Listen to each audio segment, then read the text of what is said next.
My brother tried to force me into power of attorney, claiming my soap hobby left me destitute.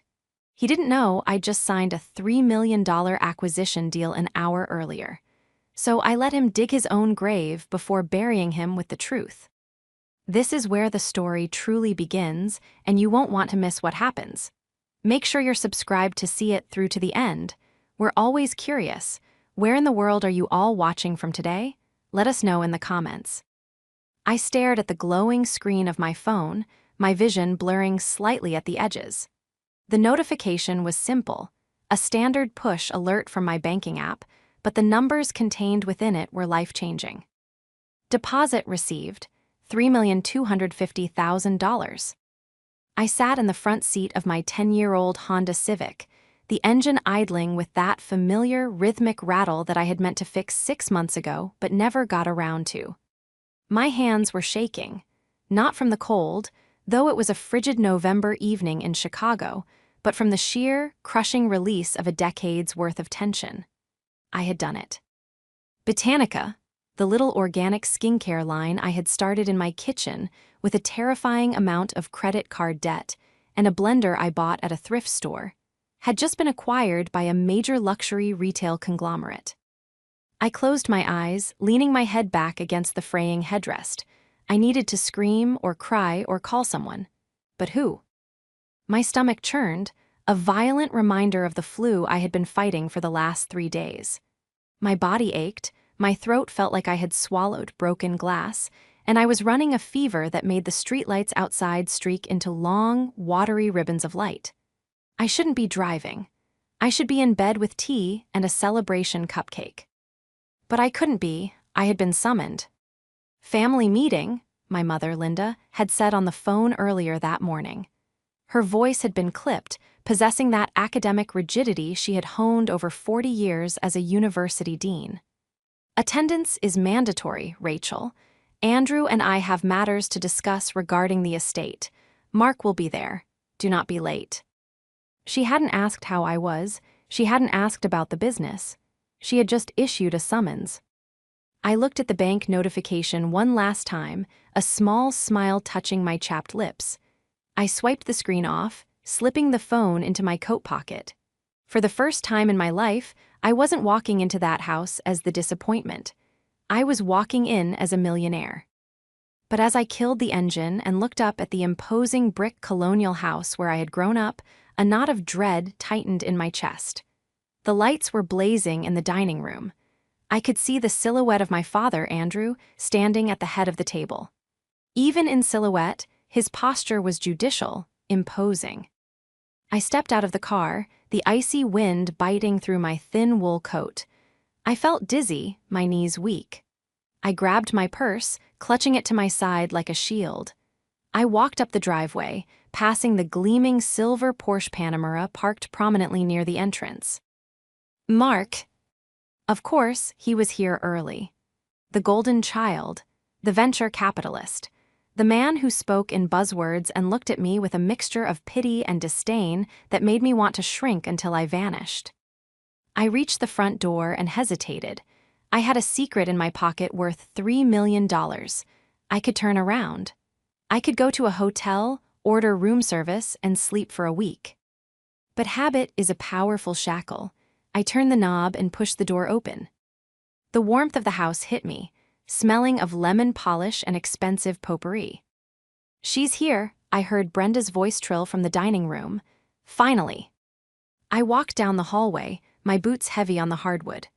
When I entered the dining room, the silence that fell was immediate and suffocating. My parents, Linda and Andrew, sat at opposite ends of the mahogany table. My brother, Mark, sat on the right, typing furiously on his phone. His wife, Brenda, sat next to him, swirling a glass of red wine, her eyes scanning my outfit, faded jeans and a bulky sweater, with visible amusement. "You look terrible," Linda said. It wasn't a greeting. It was an observation delivered with clinical detachment. She adjusted her glasses, peering at me. "Have you been sleeping, or are you still staying up all night stirring pots in that workshop of yours?" "I have the flu, Mom," I rasped, my voice weaker than I intended. I pulled out a chair opposite Mark and sat down, my joints protesting. Good to see you too. We didn't call you here for pleasantries, Andrew said, his voice a deep baritone that used to silence courtrooms. He placed a thick manila folder on the table. We called you here because this situation has become untenable. I blinked, confused. What situation? Mark finally looked up from his phone. He offered me a tight, predatory smile. You, Rachel, you're the situation. The betrayal in his eyes was colder than the wind outside. I realized then that this wasn't a dinner. It wasn't a family catch-up. It was an ambush. And the irony of it, the massive, hulking irony of what I had in my pocket versus what they thought of me, almost made me laugh. But the look on my father's face froze the laughter in my throat. We're stepping in, Mark said, leaning forward, for your own good. The betrayal was worse than the diagnosis itself. Stepping in, I repeated, the words feeling thick in my feverish brain. I looked around the table. I don't understand. What are you talking about? Brenda sighed, a dramatic, airy sound. She took a sip of her wine, leaving a perfect crimson crescent on her lips. Oh, Rachel, don't play coy. We know things have been difficult with the business.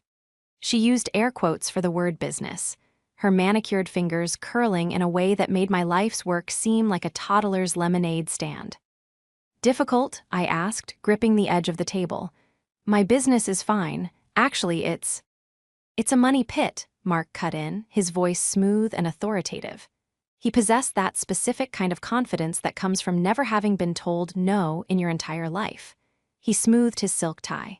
We've been talking, Rachel. Mom, Dad, and I were worried about you. You're 52 years old. You're living in that drafty bungalow that you haven't renovated since the 90s. You drive a car that sounds like a lawnmower, and you're pouring every cent you have into soap. It's high-end organic skincare, I corrected automatically, a reflex honed by years of defending myself. It's a hobby, Andrew boomed from the head of the table. He tapped the manila folder with a heavy finger. And it is a hobby that is draining your potential. We know you took out a second mortgage last year. I stiffened. I paid that off in 6 months. Did you? Linda asked, eyebrows raised. Or did you just move debt around? That's what people in your position do, isn't it? Rob Peter to pay Paul. My head was pounding. The heat in the room felt stifling. I don't understand why this is a family discussion. My finances are my own. Not when you're going to end up on our doorstep when you inevitably crash and burn, Mark said. He stood up and walked over to the sideboard to pour himself a drink, dominating the room. Look, Ratch, I'm in finance. I see this all the time. Delusional founders holding onto a sinking ship because of passion. It's sad, really, but we aren't going to let you ruin yourself. He turned back to me, glass in hand. I've prepared a restructuring plan for you. I stared at him. A what? A restructuring plan, Mark said, as if explaining complex math to a child. We're going to liquidate the inventory. I have a contact who buys distressed assets, pennies on the dollar, but it's better than nothing. You'll sell the house, the market is decent right now, and move into a condo, something manageable. Mom and Dad have agreed to let you stay here for a few months during the transition, provided you give up the brewing. I am not selling my house, I said, my voice shaking with a mix of rage and fever chills. And I am certainly not liquidating Botanica. You're not listening, Brenda chimed in, leaning forward. This isn't really a suggestion, sweetie. It's an intervention. You look like a ghost. You're working yourself to death for nothing. We're trying to save you. Save me? I looked at Linda. Mom, do you agree with this? Linda pursed her lips. Your brother is a financial expert, Rachel. He manages portfolios worth millions. If he says you're in trouble, you're in trouble. We just want you to have a dignified retirement. Eventually. Right now, you're an embarrassment. The word hung in the air. Embarrassment. It wasn't the first time she'd implied it, but hearing it said so plainly, in front of Brenda, felt like a slap. I see, I whispered. Mark slid the folder across the mahogany toward me. It's a limited power of attorney, just for financial matters. It gives me the authority to handle the liquidation and the real estate sale. It stops you from making any more emotional decisions. I looked down at the document. It was already drafted. My name was printed at the top, Rachel H. Miller. They had this ready. They had planned this. While I was negotiating with lawyers from a conglomerate in New York, fighting for every percentage point of royalties, my family was sitting here drafting a document to strip me of my autonomy. I looked at Mark. He looked so smug, so assured of his dominance. He thought he was the shark in the tank. He thought I was the minnow. "You want me to sign this?" I asked, feigning weakness. "To give you control." "It's for the best," Andrew said. "Mark knows how to handle money. You do not." I reached into my pocket and touched the cold glass of my phone. I thought about the $3 million sit. Ting in my account. I thought about the tiered payout structure that would bring in another $2 million over the next 3 years.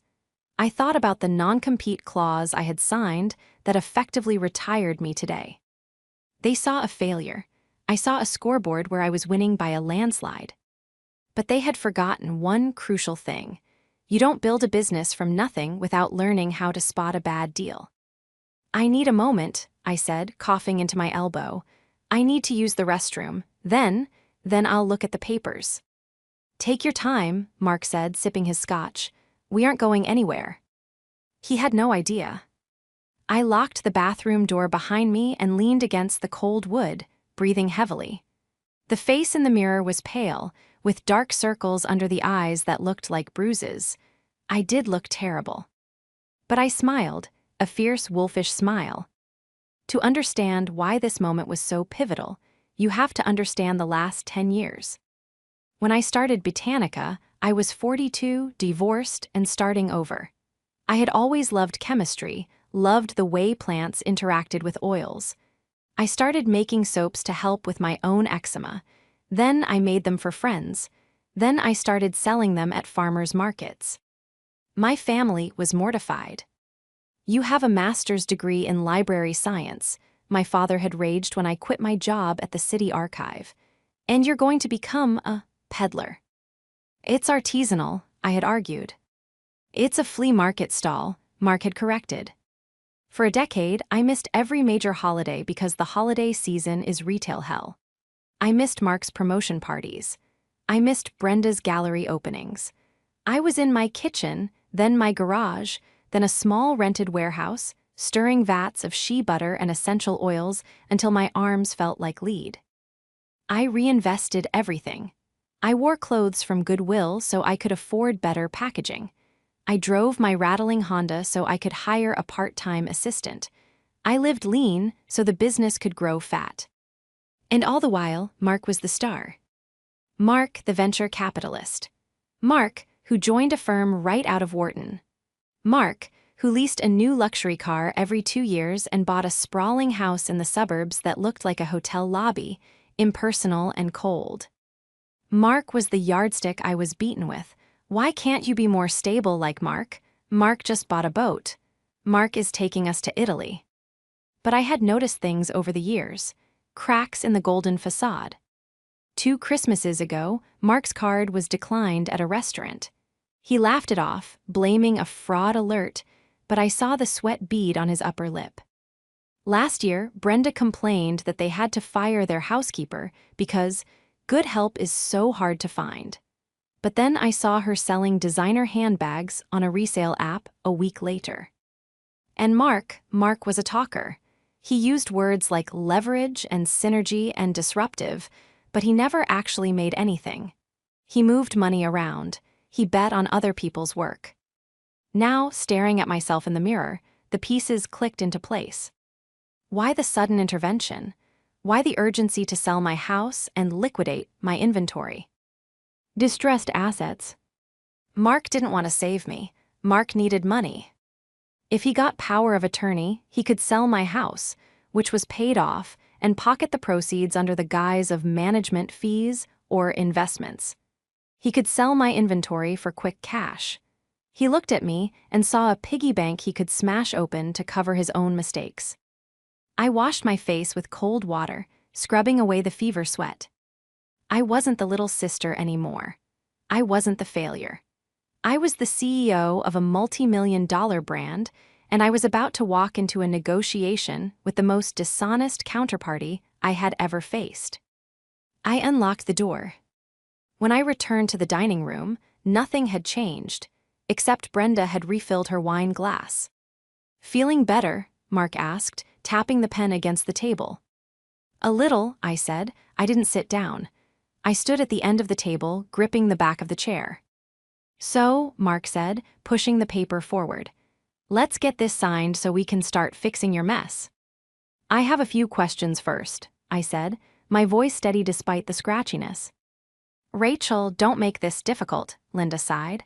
"Mark is doing you a favor. He's waiving his usual consulting fees. Mostly." "Mostly?" I asked, looking at Mark. Mark shrugged, a gesture of false modesty. "I have to charge a small percentage for the time, Ratch. My hourly rate is usually $800, but for family, we'll work something out. The point is to get you liquid." "Liquid," I repeated. "Right." I looked at Brenda. She was looking at her nails, bored. She wore a diamond bracelet that I recognized. It was new, probably put on a credit card that was maxed out. "And you, Dad," I looked at Andrew. "You think I'm incapable." "I think you are a dreamer," Andrew said sternly, "and dreamers end up broke. Mark is." "A realist, he is a man of substance." "Substance," I echoed. I reached into my pocket and pulled out my phone. I placed it on the table, face down. "Mark," I said softly, "before I sign anything, tell me about the Alpha Fund." Mark froze, the pen stopped tapping. His eyes, usually so arrogant, flickered with genuine fear. "What?" "The Alpha Fund," I said. "The one you managed. The one that tanked 3 months ago because of over-leveraged tech bets. I read the Financial Times, Mark. I may make soap, but I can read." The room went deadly silent. Linda looked between us, confused. "What is she talking about, Mark?" "She's delirious," Mark said quickly, his face flushing red. "It's the fever. Just sign the papers, Rachel." "I'm not signing anything," I said. "But I think we should talk about why you really need access to my assets. Is it to cover a margin call, Mark?" Mark stood up, his chair scraping loudly against the floor. "You ungrateful little." "Sit down," I said. It wasn't a scream. It was a command. Low, flat, and absolute. It was the voice of a woman who had just stared down a room of corporate lawyers and walked away with everything she wanted. Mark blinked. He didn't sit, but he stopped moving. "You think I'm a failure," I said, looking at my parents. "You think I'm a charity case." I picked up the manila folder, the restructuring plan, and ripped it in half. The sound was like a gunshot in the quiet room. "But you've forgotten one thing," I said, tossing the torn pieces onto the table. "What?" Brenda whispered, her eyes wide. "I don't need your money," I said, "but it looks like you desperately need mine." The silence following my declaration was absolute, but I didn't stay to enjoy it. I turned on my heel and walked out of the dining room, my heart hammering against my ribs like a trapped bird. "Rachel, get back here," Mark's voice cracked, losing its polished baritone veneer. It sounded thin, desperate. I didn't stop. I marched down the hallway, grabbed my coat, and stepped out into the biting Chicago wind. My hands were shaking so badly I dropped my keys twice before I could unlock the Civic. As I slid into the driver's seat, I saw the front door of the house fly open. Mark stood there, silhouetted by the warm light of the foyer, looking for all the world like a man watching his life raft drift away. I locked the doors and started the engine. As I pulled away, I didn't look back. The drive home was a blur of feverish heat and icy chills. My body was staging a revolt, but my mind was sharper than it had been in years. The adrenaline of the confrontation had burned through the brain fog. When I finally pulled into the driveway of my small, 1920s bungalow, I didn't just see a drafty old house. I saw my sanctuary. I saw the place where I had stayed up until 4:00 a.m. perfecting the emulsification process for the Midnight Rose cream, the very product that had just caught the eye of a conglomerate worth billions. I stumbled inside, locking the deadbolt behind me. I tossed my coat on the couch and went straight to my home office, a converted sunroom cluttered with invoices, shipping labels, and product samples. I sat down at my desk and opened my laptop. The screen glowed to life, illuminating the dark room. I needed to know exactly what I was dealing with. I knew Mark was in trouble. The financial rumors had been swirling in the peripheral circles of Chicago's business world, whispers I picked up from suppliers and former colleagues. But I needed concrete proof. If I was going to protect myself, and more importantly, protect my parents from their own blind loyalty, I needed ammunition. I dialed a number I had saved only a week ago. "David, it's Rachel," I rasped into the phone. "Rachel, it's 9 o'clock on a Friday," David replied, his voice calm and professional. David was the lead counsel for the acquisition deal. He was a shark in a three-piece suit, but he had a soft spot for my underdog story. "Is everything okay with the wire transfer?" The bank confirmed receipt. "The money is fine," I said, coughing. "I need a different kind of help. I need a forensic check on an individual, someone in finance." "Who?" "My brother, Mark Miller. He runs or ran the Alpha Strategy Fund." There was a pause on the line. "Miller, Alpha Strategy, I've heard that name. There was a rumble in the venture capital sector a few months back. A leveraged buyout that went south, something about tech futures." "I need the details, David. Public records, court filings, lien searches, everything legally accessible." He just tried to get me to sign a power of attorney to manage my assets because he claims I'm destitute. I think he's trying to use my liquidity to cover his positions. He tried to take POA over a woman who just netted $3 million cash. David let out a low whistle. "That's bold, or desperate. I'll have my paralegal run a background scrub tonight, if there are liens or lawsuits, we'll find them. Get some rest, Rachel. You sound like you're dying." "I feel like it," I admitted, "but I'm not the one in trouble." I hung up, but I didn't sleep. Instead, I spent the next 4 hours doing my own digging. I wasn't a financier, but I was a researcher by trade. I knew how to find things. I dug into the county clerk's records online. I searched property tax databases. What I found made my blood run cold. Mark's sprawling suburban mansion, the one with the heated driveway and the home theater, had a notice of default filed 3 weeks ago. He was 4 months behind on his mortgage. But that wasn't the worst part. I found a UCC filing, a lien against personal assets, dated 2 months prior. The debtor was Mark. The creditor was a private lending firm, the kind that charges predatory interest rates to people who can't get money from banks. He wasn't just broke. He was underwater, breathing through a straw, and the tide was rising. And then I saw the date on the restructuring plan he had tried to hand me. He had drafted it 3 days ago. Exactly 1 day after the local business journal had run a small, speculative piece about Botanica potentially seeking buyers. He had seen the article, he knew I might have money coming, and he had pounced. I sat back in my chair, the glow of the laptop stinging my tired eyes. This wasn't just arrogance anymore, it was predation. My brother, the golden child, was ready to cannibalize his own sister to keep up appearances. I realized then that I wasn't just fighting for my independence. I was fighting a man with nothing left to lose. The next morning, the flu had settled deep into my chest, a heavy weight that made every breath a chore. But I didn't have time to be sick. I was in my workshop, a converted detached garage behind the house, labeling the final batch of independent inventory. The space smelled of lavender, sandalwood, and cold-processed soap curring on the racks. It was clean, organized, and professional, a far cry from the hobby room my mother imagined. I heard the crunch of tires on the gravel driveway, heavy tires. I wiped my hands on my apron and stepped out of the workshop. Mark's silver Porsche was blocking my driveway. He stepped out, wearing a cashmere sweater and designer jeans, looking like he was ready for a photo shoot. But up close, the cracks were visible. His eyes were bloodshot. There was a tremor in his hand as he slammed the car door. "We need to talk," he said, skipping the greeting. "I'm working, Mark," I said, leaning against the doorframe of the workshop. "Unlike some people, I actually produce things." He flinched, the barb landed. He stormed up the driveway, ignoring the mud splashing onto his Italian loafers. "You humiliated me last night. Mom is a wreck. She thinks you're having a mental breakdown." "Mom thinks what you tell her to think," I said calmly. "You need to sign those papers, Rachel," he said, his voice dropping to a menacing whisper.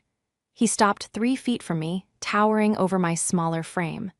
"I looked at your accounts a year ago. You were scraping by. You don't know how to handle the market shift that's coming. I can save what little equity you have in this. Dump."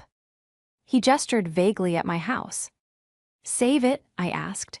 "Like you saved your house in Highland Park? I saw the default notice, Mark." Mark froze. His face went pale, then a blotchy, angry red. "You don't know what you're talking about. That's a clerical error. My lawyers are handling it." "And the private loan from Apex Capital?" I pressed, stepping forward. "The high-interest bridge loan secured against your personal assets. Is that a clerical error too?" He took a step back, genuinely rattled. "You've been spying on me." "I've been doing due diligence," I said. "Something you should have done before you tried to hustle me. I know you're broke, Mark. I know the Alpha Fund collapsed. I know investors are threatening to sue you for negligence." "It was a market correction," he shouted, his composure shattering. "It wasn't my fault. The tech sector tanked." "And you were over-leveraged," I said softly. "You gambled and you lost. And now you want my house, my inventory. What were you going to do? Sell it all for 50 grand to pay off 1 month of interest on your debts?"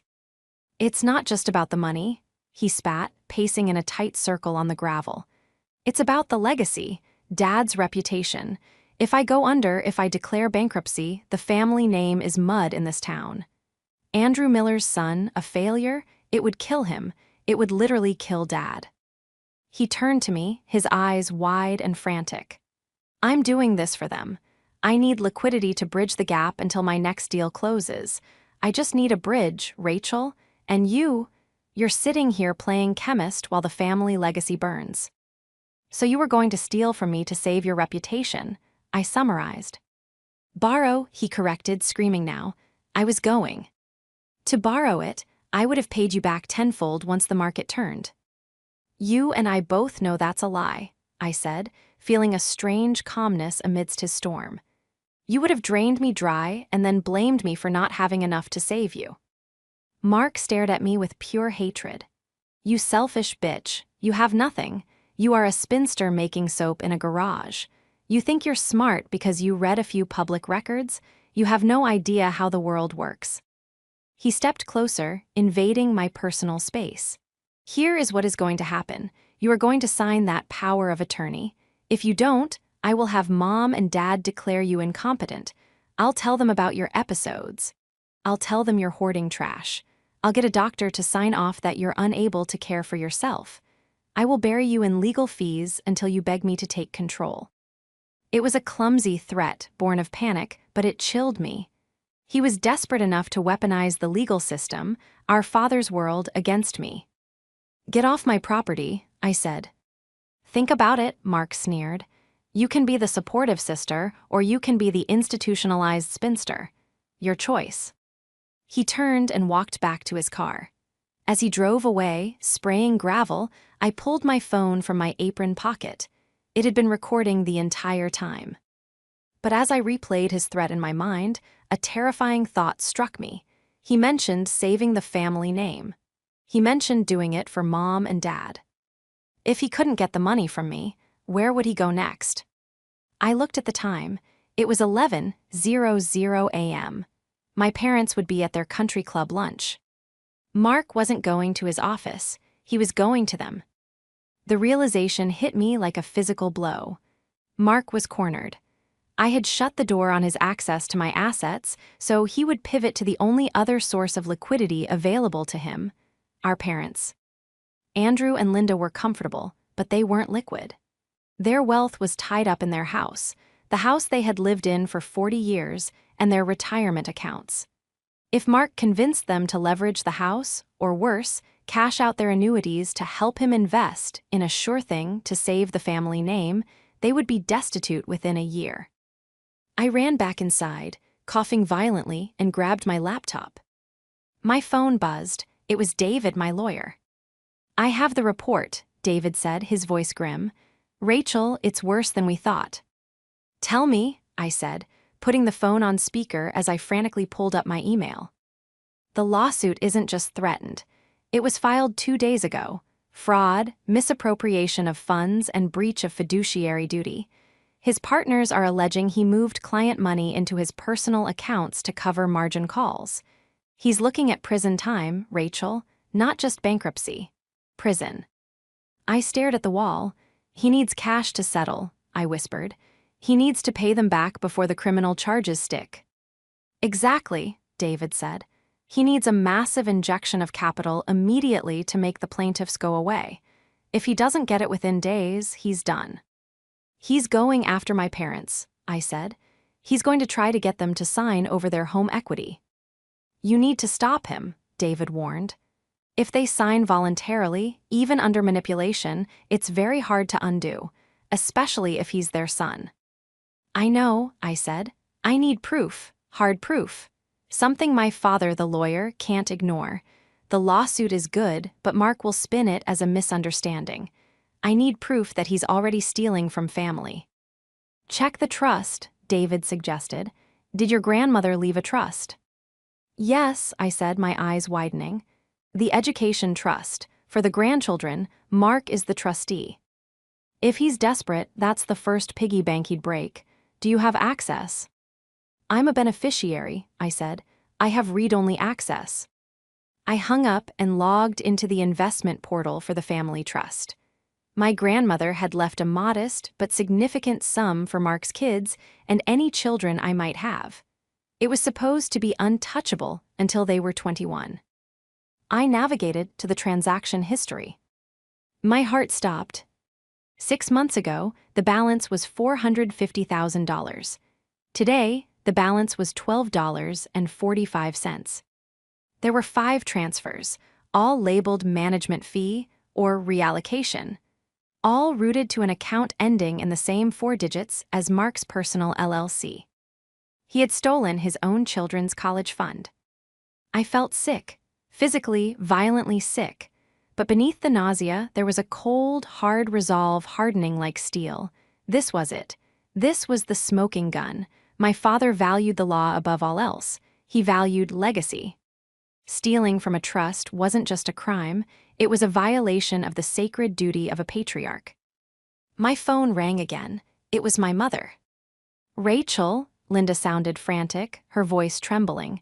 "Please, you have to come over. Mark is here. He says the police are going to arrest him because of a mistake his partner made. He needs us to sign a bridge loan against the house to pay for the legal bond. Andrew is calling the bank now." "Mom," I said, my voice sharp, "do not sign anything. Put down the pen." "But he's your brother. He's crying, Rachel. I've never seen him cry. He says if we don't help him by 5:00 p.m., they're coming for him." It was 2:00 p.m. He was accelerating the timeline. He was using fear, pure, unadulterated terror, to rob them. "Listen to me," I said, grabbing my keys and the stack of printed documents I had just generated, the default notices, the lawsuit David sent, and the trust fund transaction history. "I am coming over. Tell Dad to wait. Tell him I have the money." "You," Linda sounded confused. "But." "Just tell him to wait," I shouted.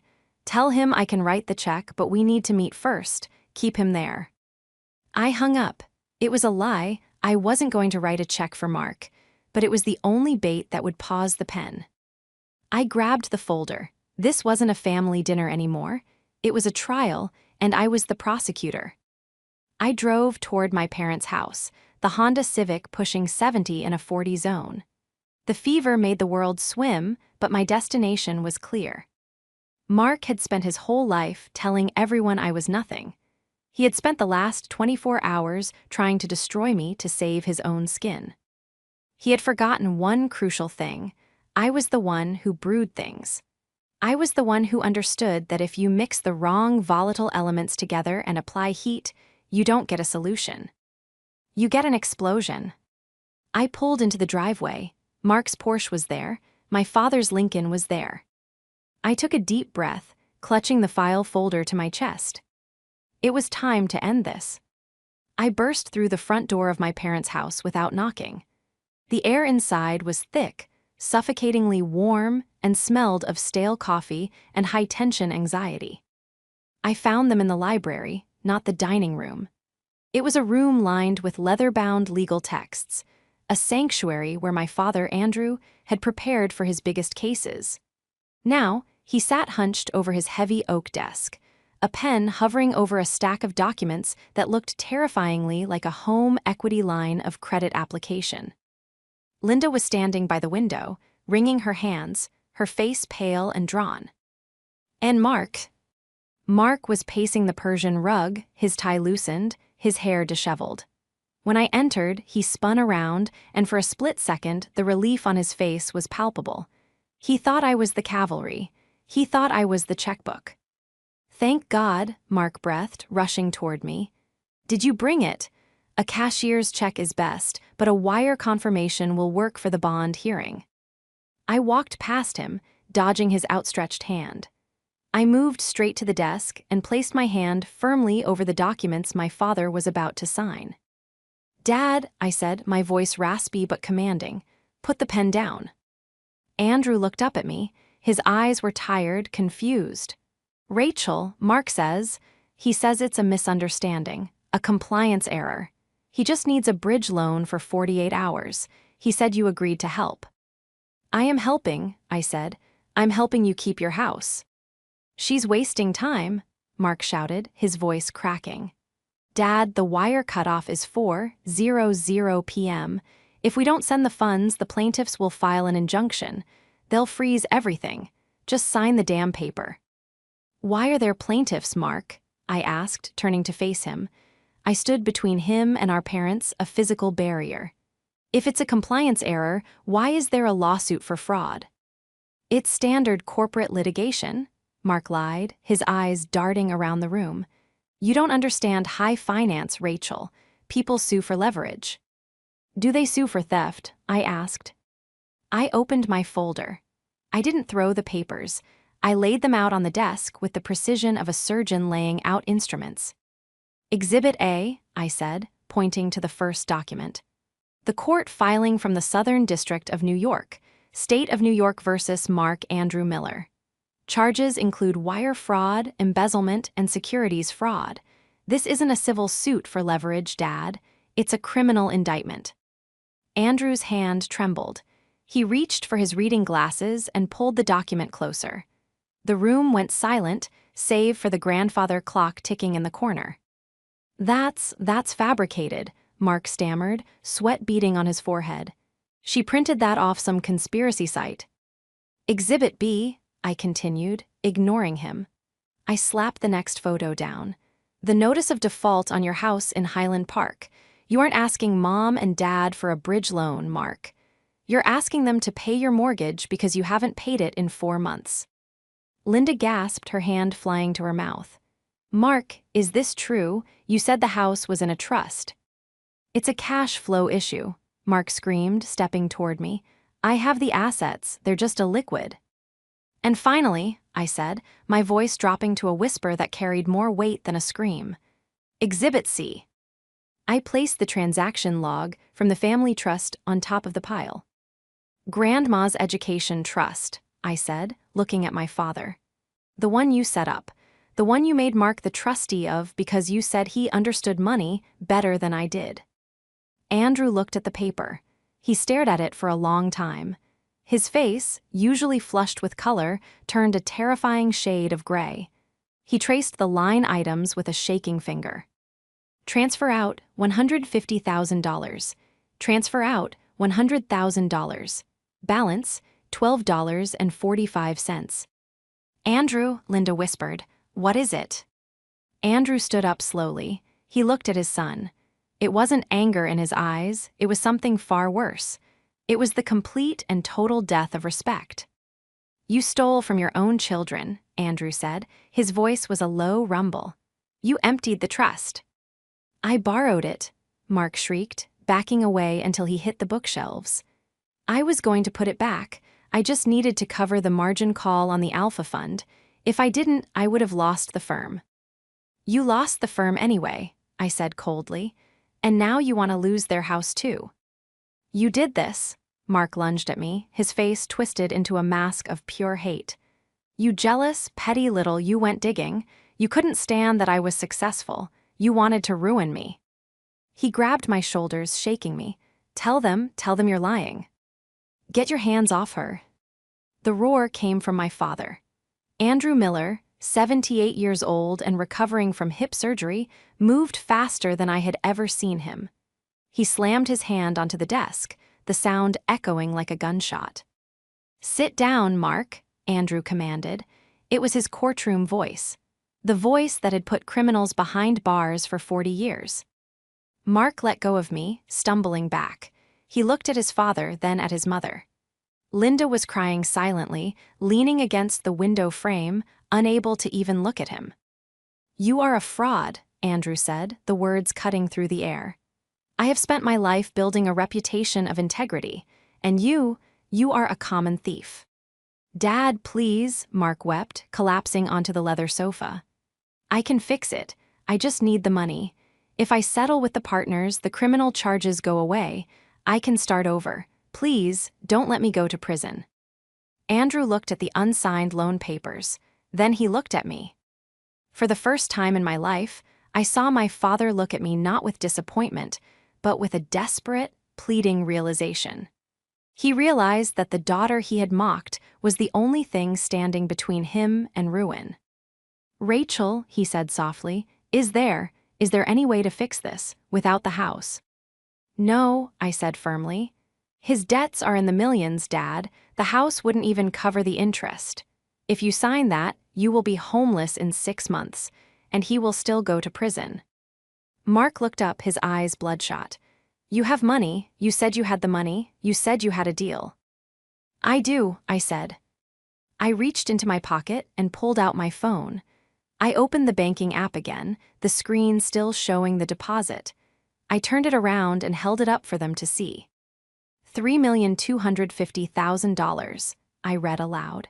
From the sale of Botanica to LVMH Luxury Ventures. Mark's jaw dropped. Linda stopped crying and stared. Andrew took off his glasses, blinking.